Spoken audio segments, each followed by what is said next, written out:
Good day. Ngayon guys, meron tayong kumpunuhin, kalikutin guys. Itong walkie-talkie radio guys, wala na tong battery guys. Kasi sira yung battery. Ito pong Baofeng UB82 guys, wala na po siyang battery. At saka wala na pong marinig na speaker galing po dito, pero yung microphone okay naman. So ngayon guys, kalikutin natin tong Baofeng walkie-talkie radio. Guys, try natin ng paandarin. Manghiram tayo ng battery ng isang unit ko. Ito po yun. Okay. Tapos, turn power on. Diba guys, wala kayong narinig na sounds dyan. Sana pag on ko, meron tayong marinig na sounds dyan. Diba wala? Okay.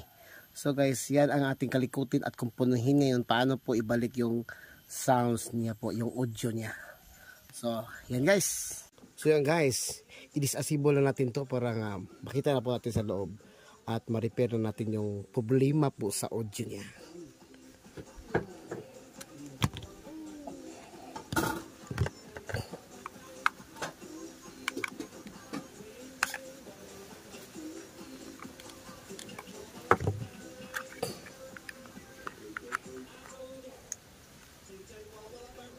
So ito guys, alam ko na to kung anong sira nito guys. Ito pong audio IC nandito.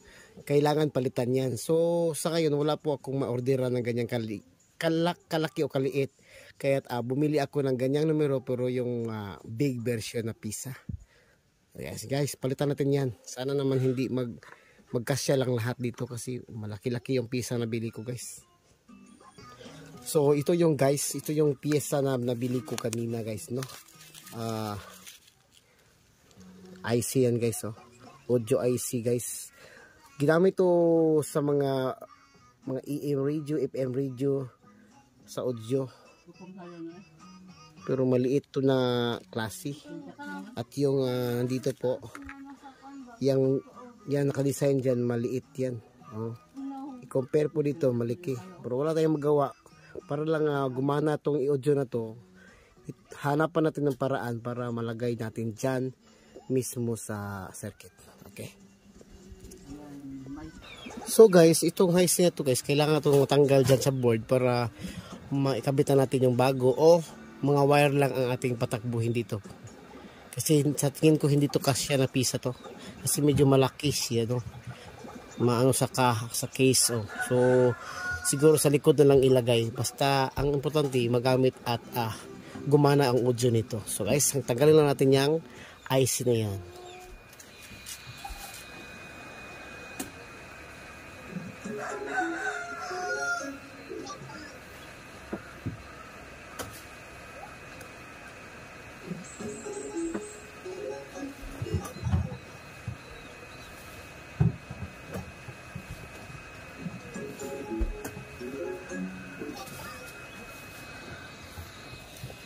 So guys, ito yung guys,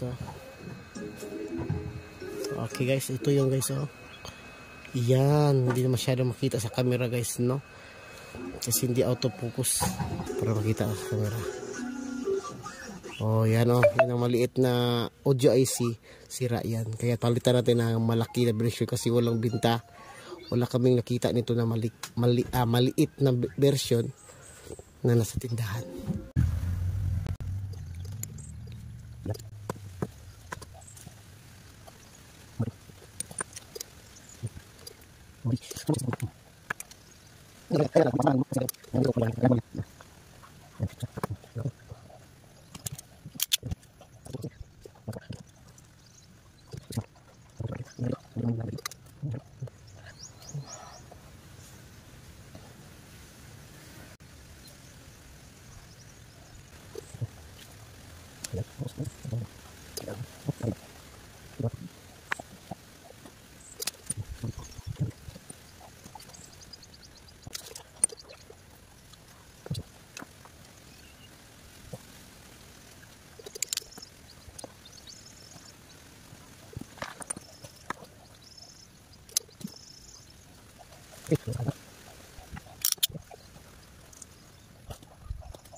Ayan.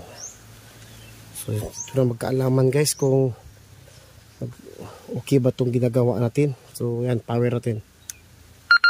Frequency mode. You know, under siya guys. So ibig sabihin okay ang ating ginagawa. Ang problema lang dito, paano natin i-plaster yan, paano natin ilagay yung mga wire na yan na hindi maano sa iba, hindi ba ma-short sa iba. So hanapin natin yung paraan, no? Siyempre iligpit natin yung mga wire natin, lagyan natin ng stick glue. Ayan, oh, parang stick glue ang magiging parang electrical tip dyan. Ayan, oh. Titigas din yan. Ayan. Ano guys, medyo delikado dito sa wirings kasi baka maipit na. Baka maipit yung ibang walang ano. Ayan guys. So yan, no? Okay. So nalock na natin guys. Ayan, nalock na natin.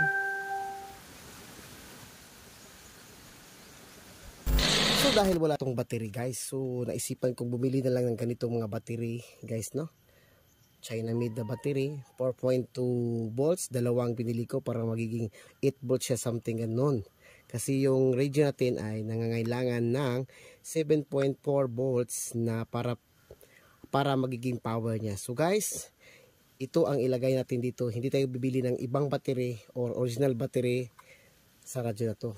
Maggawa tayo ng sariling atin, tapos may charger port na, o diba? So ikabit na natin to guys.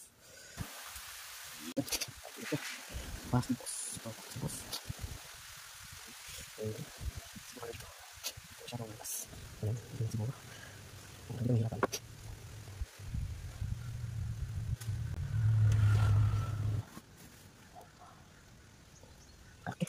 So yan, pwede natin dito ng battery. So okay, off to dito. Okay, ayan guys, susunod yung battery. Ginawa natin parang. So guys, dikit na. Dito lang guys. Ay wala magamit yan guys. So guys, dikit na. Dito lang guys. Ay wala magamit. Yes. Guys, ready for use na ang ating bagong na component guys, no? Ito yung sira na unit kanina guys, no, na nilagyan natin ng DIY battery. Yan, hindi tayo bumili ng talagang battery niya. Tapos doon sa audio audio niya, nabalik na natin gamit yung IC na malaki. Ito pala yung partner niya guys, wala tong sira, okay to. So para naman makita natin na okay na to, so i-try na natin tong pandarin na natin to para makontak na yan. Ayan, okay ba? Okay, yan. Frequency mode. Okay, so okay na siya guys, so try natin. Check. Oh, you know. Check. Over. Oh. Over, under. Yes. Guys, diba? Okay.